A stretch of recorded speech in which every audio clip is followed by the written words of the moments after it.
At the stroke of midnight, the United States officially entered a government shutdown. The budget negotiations between President Donald Trump's Republican Party and the opposition Democrats in Congress failed to produce a stopgap funding agreement. A bill that had passed the House of Representatives was rejected in the Senate, leaving the federal government partially unfunded. The shutdown means hundreds of thousands of federal workers will be placed on unpaid leave, known in Washington as being furloughed. The consequences are immediate and tangible. Services at national parks and museums are curtailed, routine administrative work is halted, and many government offices stand dark and silent. Essential workers, the air traffic controllers, law enforcement officers, and hospital staff who keep the country running will remain on duty but face the anxiety of working without pay. Scenes from Washington tell the story. Overflowing trash bins near historic landmarks and shuttered visitor centres recall the shutdown of 2018, when public services were suspended and even iconic sites like the National Mall and the National Christmas Tree stood behind barriers. The site is a reminder that political gridlock in the halls of Congress is felt far beyond its marble walls. At the heart of this standoff lies a clash of priorities and a battle of narratives. Republican leaders insist they merely asked to extend existing funding levels to allow appropriations work to continue in good faith. Democrats argue the proposal neglected urgent domestic needs and accuse the White House of seeking leverage at the expense of ordinary Americans. As each side points fingers, it is the public that bears the brunt of a government left in limbo. President Donald Trump, speaking earlier in the day during an announcement on prescription drug reforms, accused Democrats of, in his words, playing politics with people's livelihoods. Standing beside him, Health and Human Services Secretary Robert F. Kennedy Jr. warned that delays in passing the funding bill risked interrupting critical public health programs. Both men projected confidence that the crisis could be resolved quickly, yet by midnight, no agreement was in sight. For travellers, the immediate concern is the nation's airports.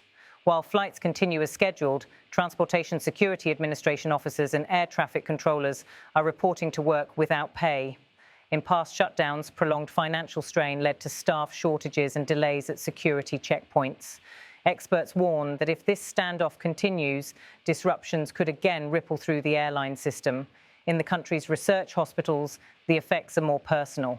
The National Institutes of Health, a lifeline for patients with rare and life-threatening diseases, has announced it may suspend new patient enrollments in clinical trials during the shutdown.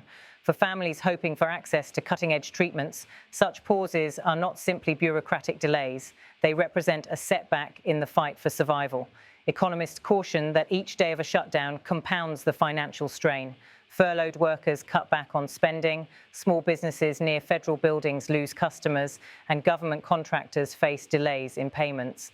If the shutdown stretches beyond a few days, analysts estimate it could shave billions of dollars from the national economy in the current quarter.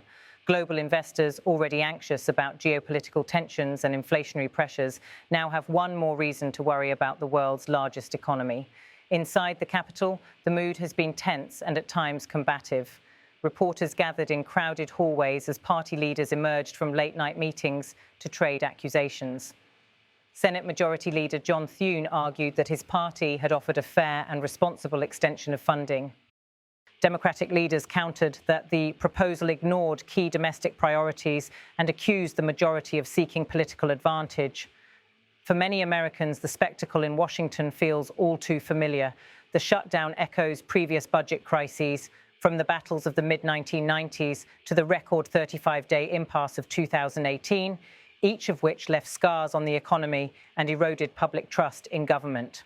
The current episode serves as another reminder that when partisanship overtakes compromise, the cost is borne by the nation's citizens. Beyond the Capitol, the public reaction is one of frustration and fatigue. Federal workers worry about missed paychecks and mounting bills.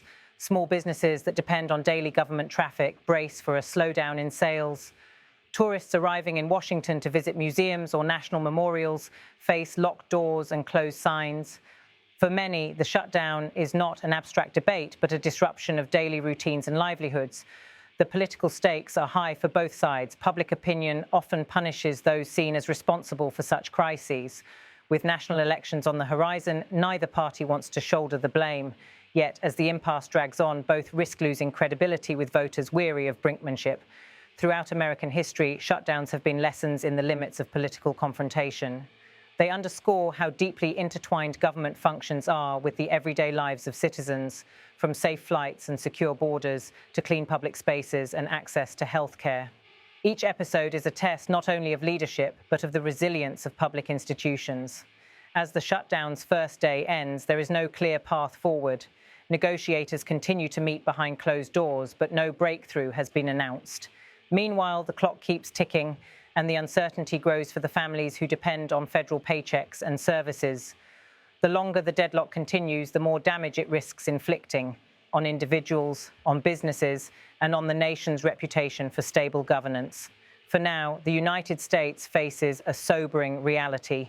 A political showdown has once again disrupted the functioning of its own government. The halls of Congress remain lit late into the night. But for millions of Americans, the shutdown means waiting anxiously for leaders to find common ground. It is a moment that tests not only the patience of the public, but also the promise of a government designed to serve them. And so, as dawn breaks over the quiet streets of Washington, the question remains, how long will the world's most powerful democracy be stalled by its own divisions? Until lawmakers bridge the gap, the nation's capital, Shem, and the country it leads, continues to operate in a state of uncertainty, caught between political confrontation and the urgent need for resolution.